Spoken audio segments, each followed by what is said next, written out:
রাজধানীর সোহরাওয়ার্দী উদ্যানে সকাল থেকেই শুরু হয়েছে ইসলামী মহাসম্মেলন।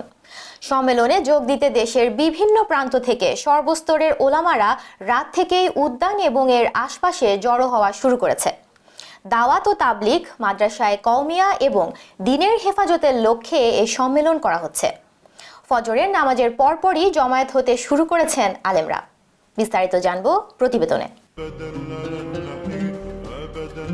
রাজধানীর সোহরাওয়ার্দী উদ্যানে রাত থেকেই জড়ো হতে থাকে ধর্মপ্রাণ আলেম ওলামারা। গত রোববার ওলামা মাশায়েখ বাংলাদেশ দেশব্যাপী আলেমদের নিয়ে এই মহাসম্মেলনের ডাক দেন।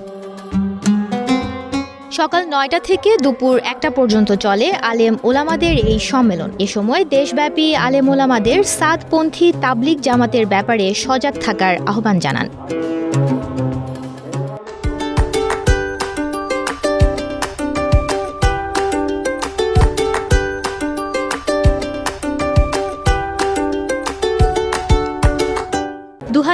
সাল থেকে তাবলিগ জামাতের দুই দল বিভক্ত হয়ে বিশ্ব ইজতেমা ২ পর্বে অনুষ্ঠিত করে আসছে। প্রতিবার দ্বিতীয় পর্বে ইজতেমা করেন মাওলানা সাদ কান্ধলভির অনুসারীরা। এবার তারা প্রথম পর্বে ইজতেমা করার দাবি জানান। তারই বিরোধিতা করে এই মহাসম্মেলনের ডাক দেন কওমি মাদ্রাসা ভিত্তিক আলেমরা।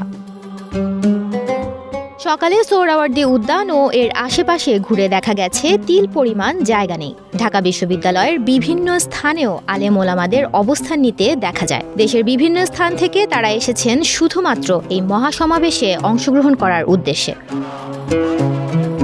সমাবেশকে কেন্দ্র করে রাজধানীর শাহবাগ মৎস্য ভবন সহ আশেপাশের এলাকায় দেখা দেয় তীব্র যানজট। এতে ভোগান্তিতে পড়তে হয় স্কুল, কলেজ ও অফিসগামী সাধারণ যাত্রীদের। সুমনা মুস্তফা, প্রবাস খবর।